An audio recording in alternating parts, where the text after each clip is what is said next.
आगे लिए चलते हैं लिथियम आयन बैटरी की तरफ. That is the evergreen topic and always important topic. Okay, and always important topic.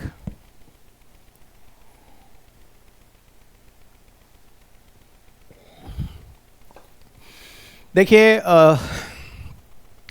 जो लोग मुझसे क्लासेस किए हुए हैं या फिर करते हैं या फिर आगे कभी करेंगे, तो उनको बता दूं कि लिथियम आयन बैटरी के पहले मैं आपको सबसे पहले बैटरी समझाता हूं, जनरल कंसेप्ट बैटरी का. और बैटरी के साथ मैं आपको एक कंसेप्ट और पढ़ाता हूं जिसको कहते हैं फ्यूल सेल. ओके, जब मैं आपको फ्यूल सेल पढ़ाता हूं वहीं पर मैं आपको एक टॉपिक और पढ़ाता हूं जिसको कहते हैं microbial fuel cell.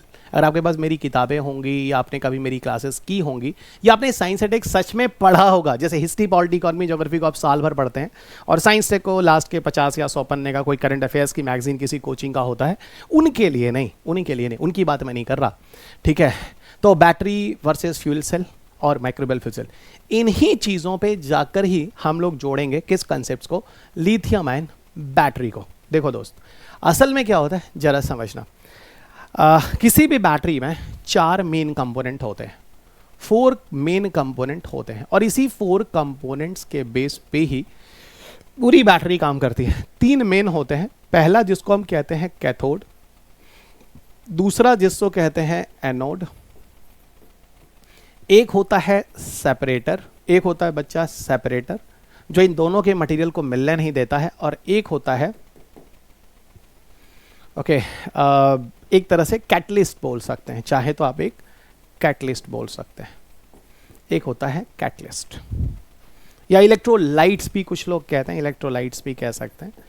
Okay, electrolytes भी कह सकते हैं. तो ये कुल 4 कंपोनेंट हो गए जो आप स्क्रीन पर देख रहे हैं. तो याद रखिएगा, किसी भी बैटरी के अंदर या even if you like to know fuel cell वगैरह के अंदर, माइक्रोबियल फ्यूल सेल के अंदर टोटल 4 कंपोनेंट्स होते हैं. इन्हीं 4 कंपोनेंट्स के बेस्ड होकर ये पूरा का पूरा काम होता है. एक कैथोड, एक एनोड, एक सेपरेटर और एक कैटलिस्ट या साथ साथ इलेक्ट्रोलाइट्स भी बोल सकते हैं. कैथोड और एनोड आपस में नहीं जुड़ना चाहिए, नहीं तो ब्लास्ट हो जाता है. आपने सुना होगा कई बार गाड़ियों में आग लग जाती है, बैटरी ब्लास्ट कर जाता है. उस केस में जल्दी जो सेपरेटर्स होते हैं वो खराब हो जाते हैं, जल जाते हैं, और कैथोड एनोड का जो केमिकल मटेरियल होता है वो आपस में जाके फ्यूज हो जाता है और मैसिव लेवल पे ब्लास्ट होता है. Got it. सो ये चीज़ है जो आपको थोड़ा सा यहाँ मुझे बताना था. ठीक है, अब लिथियम आयन बैटरीज में होता क्या है, अब इस चीज़ को जरा मैं आपको समझाता हूँ. सारा कुछ यहाँ पर लिथियम के मूवमेंट की बात होती है, और लिथियम के मूवमेंट की वजह से चाहे इधर की तरफ जाए चाहे इधर, मतलब कैथोड से एनोड की तरफ जाए, एनोड से कैथोड की तरफ जाए, ठीक है, इन्हीं लिथियम के मूवमेंट की वजह से या तो बैटरी मोबाइल फ़ोन का यूज़ हो रहा है या फिर मोबाइल फ़ोन की बैटरी को फिर से चार्ज किया जा रहा है. इसी के लिए 2 टर्म आता है जिसको हम कहते हैं इंटरकैलेशन और डी इंटरकैलेशन. ये टर्म आपको समझाऊंगा लिथियम आयन बैटरी के केस में. और लिथियम आयन बैटरी के बाद इस साल एक न्यूज़ में रहा है, लिथियम तो ऑलवेज एवरग्रीन टॉपिक है. अगर लिथियम आयन बैटरी आती है तो आप में से कोई करंट अफेयर्स मत बोलना, क्योंकि आपने मोबाइल फोन में 7 साल पहले 10 साल पहले से ही लिथियम आयन बैटरी का यूज़ करना शुरू कर चुके हो. हाँ, ये जरूर कह लो कि आपने कभी पढ़ा नहीं है, इसलिए हो सकता है 10 साल बाद भी जो लिथियम आयन बैटरी कभी पढ़ा ना हो वो उसको भी करंट अफेयर्स बोले, जबकि एम विटिंगडम ने लिथियम आयन बैटरी को काफ़ी पहले ही बना दिया था. ठीक है, तो आइए दोस्त लिथियम आयन बैटरी की तरफ लिए चलते हैं आपको.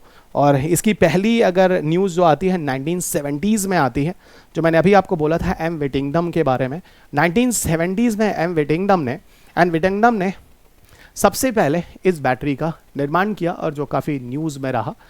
ठीक है, अब देखिए लिथियम बैटरी टेक्नोलॉजी एक डिस्टिंक्ट एडवांटेजेस है जो पुराने रिचार्जेबल बैटरीज थे जो हम यूज़ करते थे, जैसे निकल कैडमियम या फिर निकल मेटल हाइड्राइड्स, इस तरह के. और जो बड़ा कॉमन बैटरी है जो आज भी लोग यूज़ करते हैं, जैसे आप एसिड और लेड एसिड वगैरह या एसिड लेड के नाम से जानते हैं. It's very common battery. आप में से कुछ लोग अगर इलेक्ट्रॉनिक्स वगैरह बैकग्राउंड होंगे तो do know it very well. Lithium ion battery में 4 चीज़ें होती हैं, 3 वैसे यहाँ लिखी हैं, कैथोड, एनोड, इलेक्ट्रोलाइट्स, और एक चीज़ और होती है जिसको हम कहते हैं बच्चा सेपरेटर्स. ओके, सारी कुछ कहानी यहाँ लिथियम आयन के मूवमेंट से ही होती है, चाहे बैटरी यूज़ में लाई जा रही हो या फिर बैटरी को हम चार्ज पर ले जा रहे हो, यानी बैटरी डिस्चार्ज हो रही हो या फिर बैटरी चार्ज हो रही हो. इसमें सारे के सारे प्रोसेस में लिथियम आयन का ही मूवमेंट होता है, इसीलिए इस बैटरी को लिथियम आयन बैटरी के नाम से जानते हैं. मैंने आपको भी बोला एक चीज़ और होती है जो चौथा कंपोनेंट है जिसको हम कहते हैं सेपरेटर्स, और सेपरेटर्स खराब नहीं होने चाहिए, नहीं तो बैटरीज में आग लगती हैं। अब देखो कुछ कंडीशंस हैं, जरा देखना, पहले मैं कुछ शर्तें दे रहा हूँ, पहले आप तैयार हो जाइए, ठीक है। ठीक है, आप ऐसे पहले कुछ चीज़ें हैं आप रट लीजिए, अगर आपकी साइंस बैकग्राउंड नहीं तो रट लीजिए, और जिनका साइंस बैकग्राउंड है जोड़ लीजिए। किसी फुली चार्ज बैटरी के अंदर जो लिथियम आयन होता है वो एनोड की तरफ होता है, ठीक है। और एनोड इज है ना, लिथियम आयन बैटरी में जो anode is towards the graphite, है ना, ग्रेफाइट की तरफ होता है, अभी आपको समझ में आ जाएगा।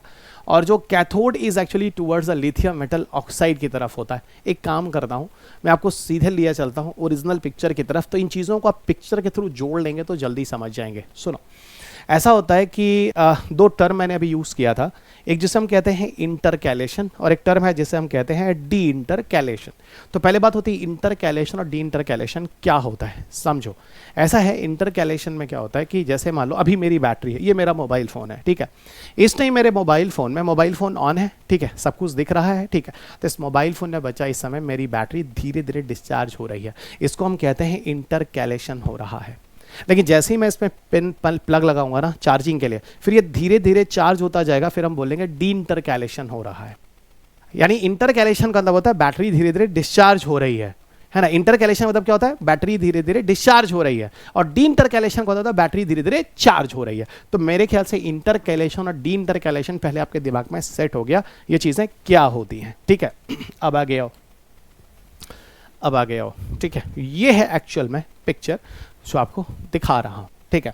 देखो ये पूरा का पूरा एक बैटरी है जहाँ पर आपको पॉजिटिव कैथोड और निगेटिव एनोड, काफ़ी बच्चे मेरे से क्लास में भी कहते हैं सर एनोड जो होता है पॉजिटिव होता है और कैथोड जो होता है वो निगेटिव होता है। वो कंडीशनल डिपेंड करता है कि बैटरी चार्ज है या बैटरी डिस्चार्ज है। चार्ज में कुछ और आएगा और डिस्चार्ज में कुछ और आएगा। तो पहले जितने भी बच्चे जो इलेक्ट्रिकल इंजीनियरिंग वाले होते हैं, पहले तो अपना कन्फ्यूज़न दूर कर लें, ठीक है ना। क्योंकि मैं क्लास में तो उन लोगों को डांट भी देता हूँ एक आध बार, बता यार तुम लोग बेसिक कंसेप्ट में दिक्कत कर जाते हो, ठीक है ना। लेकिन कोई बात नहीं, बच्चे हैं, सीखने ही आते हैं। और आपको भी पता है कि अगर एजुकेशन सिस्टम हमारे स्कूल लेवल पे, कॉलेजेस लेवल पे अच्छा होने लगेगा तो हम जैसे जो टीचर्स कोचिंग इंडस्ट्री में पढ़ा रहे हैं सब सड़क पे आ, और उस समय आप भी इतने सीरियस होते नहीं, आप लोग सिर्फ नंबर पाने के लिए पढ़ते हैं, ठीक है। कभी आप सिलेक्शन के लिए आप उस समय सिर्फ कभी दिमाग में ही नहीं होता कि नॉलेज से कंपटीशन दे पाएंगे, नंबर से कंपटीशन का कोई लेना देना नहीं है, ठीक है ना। और जितने बच्चों ने उस ज़माने में किताबें पढ़ी हैं, मैं आपको बार बार कहता हूँ नॉलेज किताबों से ही होता है। और अब से काफ़ी लोगों ने मेरी लाइनें सुनी होंगी, शायद 50 बार सुनी होंगी। 50 पन्ने के नोट से बच्चों तो तुक्के लगाए जाते हैं, और तुक्के जरूरी नहीं कि आप ऐसे हर किसी के लग ही जाए। वो तो थैंक गॉड कि आपकी यूपीएससी का मेरिट 40, 42, 45 पे जा रहा है, कहीं 60 और 70 जाने लगा ना तो साइंस में 15 क्वेश्चन आते हैं, आपको करने पड़ जाएंगे। इसका मतलब बच्चे जो हैं साइंस पढ़ रहे हैं। और हाँ, पिछले कई सालों से बच्चों ने साइंस पढ़ना शुरू किया है। लाख बच्चों से ज़्यादा किताबें लोग ले रहे हैं और लाख से ज़्यादा बच्चे पढ़ रहे हैं जो क्लासेस मेरी कर रहे हैं। और उनको समझ में आ रहा है कि सर ये लिथियम और ग्रेविटी ये सब तो सर के ऊपर निकलने वाली चीज़ है। और ये सब लिथियम एंड बैटरी, बताओ कितने लोग ऐसा कह सकते हैं करंट अफेयर्स है, ठीक है। हाँ, कह सकते हैं जिन्होंने कभी जिंदगी में साइंस अटैक नहीं पढ़ा, उनके लिए तो यहाँ सब कुछ करंट ही दिख रहा होगा, ठीक है ना। चलेगा, तो अब वही बात कर रहा हूँ, यहाँ पे कंफ्यूजन मत कीजिएगा क्योंकि यहाँ पे कई बार आप लोगों ने ब्लंडर किया है दोस्त, और मुझे पता है, ठीक है। देखो, तो यहाँ पर किसी फुली ये पूरा एक जो पिक्चर आप दिखा रहा हूँ, आपको मैं दिखा रहा हूँ, यहाँ पे आपको क्या दिख रहा है मैं आपको बता रहा हूँ। ये सुनो, यहाँ से मैं पहले लिथियम मेटल ऑक्साइड को हटाता हूँ, ठीक है, और लिथियम को मैं कर देता हूँ यहाँ लिथियम ग्रेफाइट। अब कहानी शुरू करते हैं, ठीक है। अब कहानी शुरू करते हैं।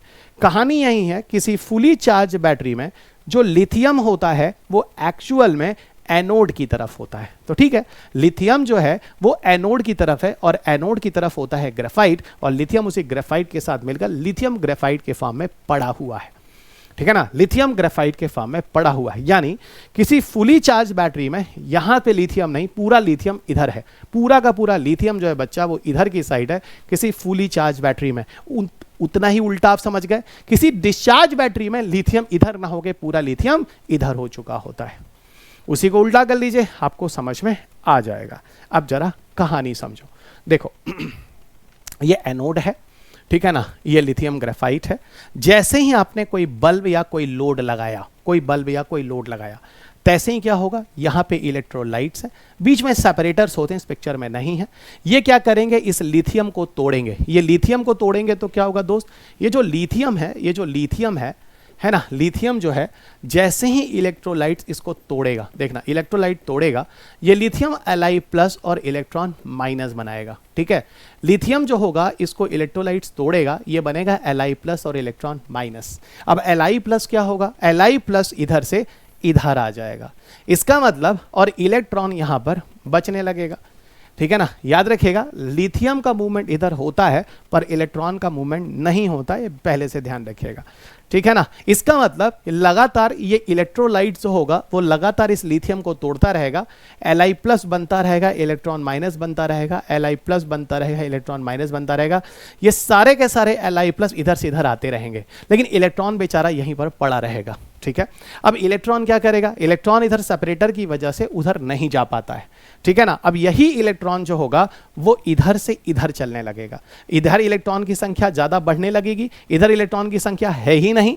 ठीक है, लिथियम इधर आ चुका है तो उसका इलेक्ट्रॉन उसके लिए, क्योंकि प्लस और माइनस का अट्रैक्शन रहेगा, है ना, और ये इलेक्ट्रॉन का फ्लो इधर होने लगेगा, क्योंकि इधर नंबर ऑफ इलेक्ट्रॉन ज्यादा, इधर नंबर ऑफ इलेक्ट्रॉन कम है, तो अधिक से कम की तरफ इलेक्ट्रॉन का फ्लो चलने लगेगा। और अगर आपने स्कूल टाइम में 9th में साइंस पढ़ी होगी तो इतना याद होगा, जिस डायरेक्शन में इलेक्ट्रॉन चलता है उसके अपोजिट डायरेक्शन में करंट चलता है और बल्ब जो होता है बच्चा वो ऑन हो जाता है, बल्ब जो होता है वो ऑन हो जाता है। लेकिन धीरे धीरे बल्ब जल रहा होता है और बैटरी डिस्चार्ज हो रही होती है और सारा लिथियम अब यहां आ चुका होता है। अब ये हो जाता है बच्चा लिथियम मेटल ऑक्साइड, और यहां से लिथियम जो है वो खत्म हो चुका है, यानी बैटरी पूरी तरह से डिस्चार्ज हो चुकी है। और किसी डिस्चार्ज बैटरी में जो लिथियम होता है वो किधर की तरफ चला जाता है, लिथियम जो होता है वो कैथोड की तरफ आ जाता है, और ये होता है लिथियम मेटल ऑक्साइड। आप इस पिक्चर को देखो, यहां पर आप अच्छे तरीके से समझ सकते हो मैं कहना क्या चाह रहा हूं। देख लो मैं कहना क्या चाह रहा हूं, आप अच्छे तरीके से समझ सकते हैं यहां पे एक्चुअल में हो क्या रहा है। ठीक है, this is the entire concept that you can understand very well guys, है ना। देख लीजिए, अब इसी तरह से आपका बल्ब होगा। अच्छा, तो ये क्या है, ये इंटरकैलेशन है, आपकी बैटरी डिस्चार्ज हो रही है। अब डी इंटरकैलेशन क्या होगा, कुछ ना करो दोस्त, एक काम करो तुम लोग, सुनो बच्चा, सुनो है ना, सुनो सब लोग सुनो, यहां से इसको पावर दे दो, है ना, यहां से इसको पावर दे दो, यहां से इसको पावर दे दो। जब आप इलेक्ट्रिसिटी दोगे तो जो लिथियम जो इधर आया है ना, ये लिथियम इधर आने लगेगा, और धीरे धीरे लिथियम ग्रेफाइट के साथ मिलकर ये पूरी की पूरी फिर बैटरी जो होगी वो चार्ज हो जाएगी। देखो मैं आप सबसे सिर्फ और सिर्फ इतना ही गुजारिश करता हूं, और ये एक्सपेक्ट भी करता हूं कि ये जो सही नॉलेज है, या कह लीजिए जो 20 साल की मेरी मेहनत है, 2 डिकेड से ज़्यादा, इन चीज़ों को अपने ग्रुपों पे जरूर शेयर कीजिएगा। क्योंकि मैं कोई शॉर्ट्स और रील्स तो बहुत ज़्यादा बना नहीं रहा, और ना तो मैं किसी बहुत बड़े चैनल्स पे जा रहा हूँ। मैं पूरी ईमानदारी से कोशिश कर रहा हूँ कि आपके लिए कुछ करूँ। हर साल आपके लिए करंट अफेयर्स ला रहा हूँ, किताबें लिख रहा हूँ, नई किताब अपडेट करता हूँ, साइंस एनवायरनमेंट दोनों। तो कम से कम मेरी गुजारिश है कि आप मेरे लेक्चर्स को, रिक्वेस्ट है, मैं आपको फोर्स नहीं कर सकता, बाकी मुझे पता है आप अपना काम करते निकल जाते हैं, थोड़ा सा एक फेवर मेरे लिए कर सकते हैं तो कर लीजिएगा। ग्रुप पर जरा इन वीडियोस को एक बार शेयर कर दीजिएगा। ठीक है, दोस्तों को थोड़ा बता दीजिएगा, कहीं एक टीचर है जो है ना 20 साल पढ़ा चुका है, 2-3 डिकेड्स और पढ़ाएगा, सुन लो, बड़ी मेहनत करता है। ठीक है, हर साल किताबें लाता है, अपडेट करता है। ठीक है ना, फाइन, और फ्री में वीडियोज से बड़ी अच्छे से कोशिश करता है, मतलब मेहनत करने की।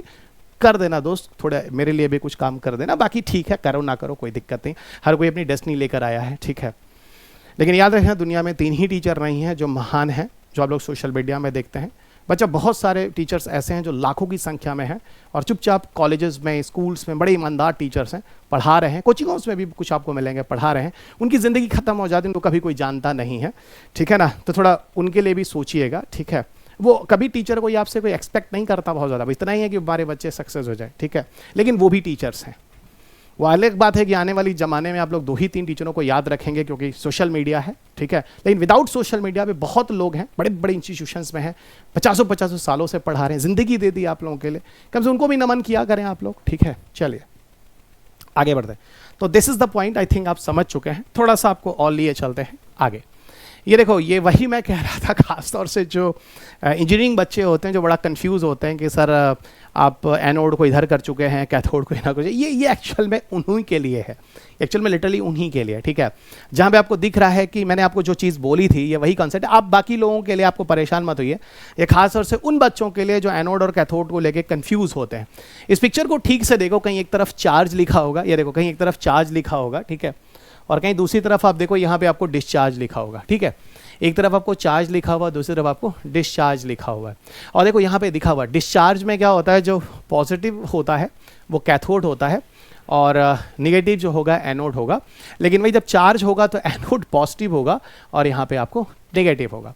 इसीलिए जब आपने चार्ज पढ़ा था तो आपने देखा था एनोड जो था वो पॉजिटिव दिख रहा था। मतलब ये कंसेप्ट से थोड़ा सा ध्यान रखना, ये लोड है यानी एक बल्ब जल रहा है, ये चार्जर है यानी बैटरी चार्ज हो रही है, ठीक है।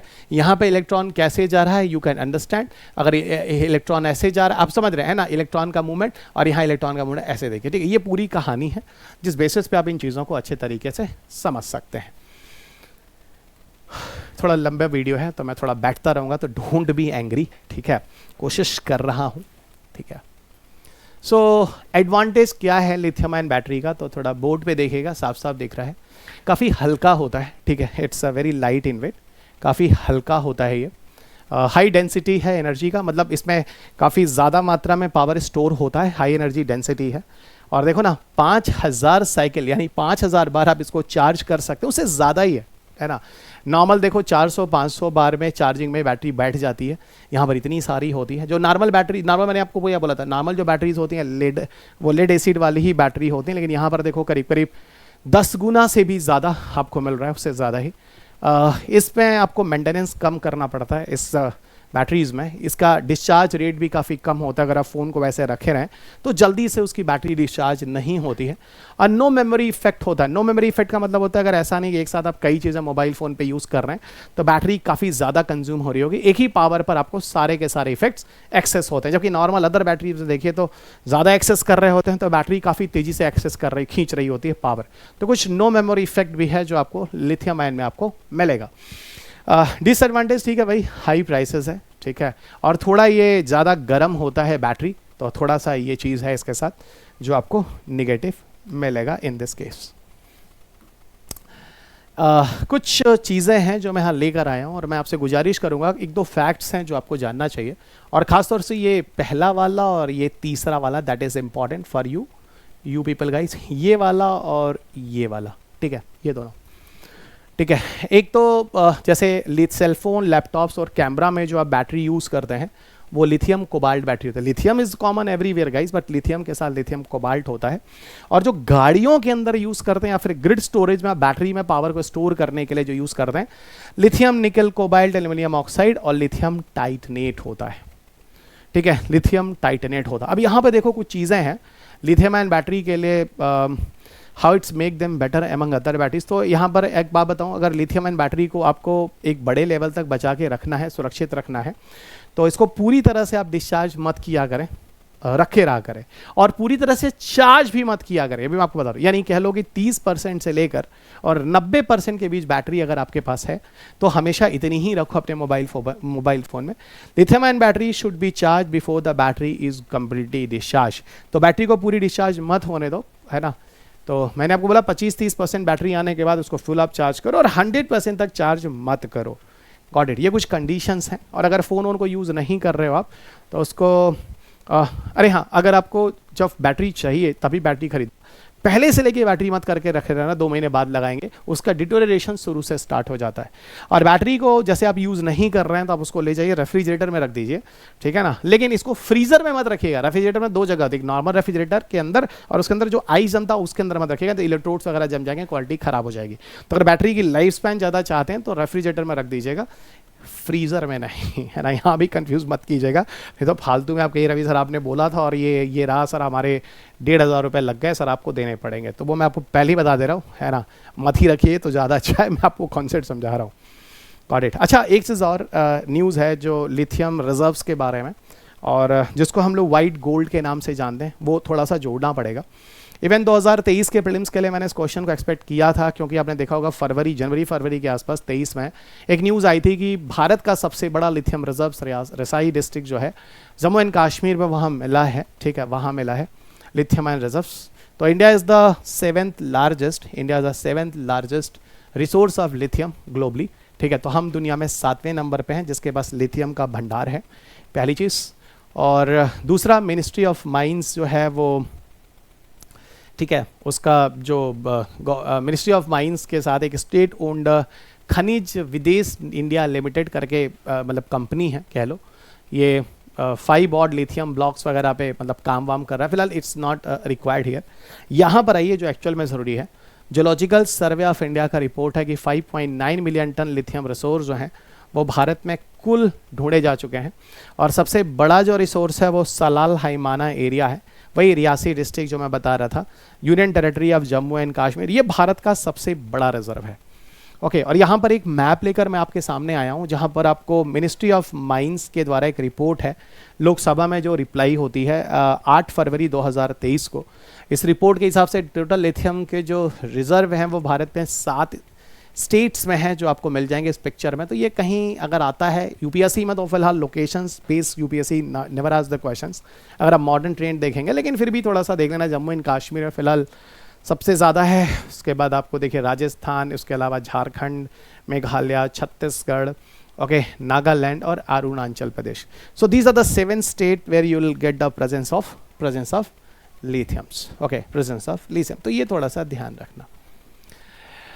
ओके, एक बात और, लिथियम के और भी बहुत सारे काम हैं, कॉलेज लिथियम के बहुत सारे काम हैं, जैसे फिर ठीक है, इलेक्ट्रिक व्हीकल्स के लिए तो इसका सबसे ज़्यादा यूज़ है, लगभग जम्मू एंड कश्मीर में बड़े लेवल पे देखा गया। और ये मैंने बोला इसको हम वाइट गोल्ड के नाम से जानते हैं, करेक्ट। और सबसे बड़ी बात बताऊं तो phone, laptops, digital camera, electric vehicles, rechargeable batteries की तो अभी आपने पीछे के डिस्कशंस में देखा था। हाँ, ये चीज़ थोड़ा मैं बताऊंगा जो थोड़ा सा मिसलेनियस है, और ये मुझे लगता है कि मिसलेनियस चीज़ें यूपीएससी वो 1, 2, 3 वाले जो ऑप्शन देते हैं ना, उनमें ऐसे ऑप्शंस वो देते हैं। यहाँ पे बताऊंगा इससे जो साइकोलॉजिकल जो प्रॉब्लम्स होती हैं वहाँ पे आपको निदान दिलाता है, anti depression medicines, bipolar disorders और डिप्रेशंस टाइप की जो चीज़ें होती हैं वहाँ के लिए भी lithium is the good options, जिसमें फार्मास्यूटिकल पर्पस के लिए भी यूज़ करते हैं। इसके अलावा स्पेस व्हीकल्स और मिलिट्री इक्विपमेंट्स में भी लिथियम का बड़े लेवल पे उपयोग होता है। ओके, लिथियम का बड़े लेवल पर उपयोग होता है, तो ये चीज़ भी थोड़ा सा ध्यान रखना। ये कुछ फैक्चुअल डेटाज हैं, इसमें कुछ ऐसा है नहीं। यहाँ पे दिखा रहा है कि 2020 तक लगभग पूरी दुनिया में 163 बिलियन US डॉलर की इंडस्ट्री रही थी, ठीक है, ईवी इंडस्ट्री। और ऐसा कह रहे हैं कि मतलब व्हीकल्स वगैरह में जो गाड़ियों में बड़े लेवल पे लाई जा रही है, अपने यहाँ नितिन गडकरी साहब भी काफ़ी कोशिश कर रहे हैं कि एक सस्टेनेबल फ्यूल को लाएं, कभी वो ग्रीन फ्यूल पे चर्चा करते हैं, कभी इन चीज़ों पर। और 2023 तक ऐसा कहते हैं 823 बिलियन US डॉलर हम यहाँ पर करने वाले हैं। So let us see guys in the coming future क्या होने वाला है। यहाँ पे एक रिपोर्ट है कि हम कितना ग्रोथ मतलब अरे हाँ, एक चीज़ और बता दूँ कि भारत अभी एक्चुअल में देखा जाए तो सबसे ज़्यादा लिथियम अगर किसी कंट्री से ले रहा था तो वो ले रहा था चाइना से। ओके, सबसे ज़्यादा जो है वो चाइना से ले रहा था। लेकिन अभी देखते हैं अभी भारत में हम लोग कैसे इसको एक्सपोर्ट करते हैं, क्योंकि अभी बहुत सारे इश्यूज़ हैं भारत में, जैसे कि एक्सपेक्टेशंस अभी क्या होता है। अभी फ़िलहाल रिसोर्सेज तो हैं, लेकिन अभी माइनिंग और रिफाइनिंग लिथियम के इज़ वेरी कॉम्प्लिकेटेड प्रोसेस। अभी इसमें कैसे एक्सप्लोर करेंगे, कैसे मतलब रिफाइन करेंगे, कैसे ट्रीट करेंगे, इन चीज़ों पे भी कुछ बहुत बड़ा कुछ रिपोर्ट आया नहीं है। मतलब आगे भविष्य में ठीक है, लेकिन रिजर्व्स, हाँ, reserve wise we have a good ranking, और चाइना के बाद आज हम आ चुके हैं, ठीक है।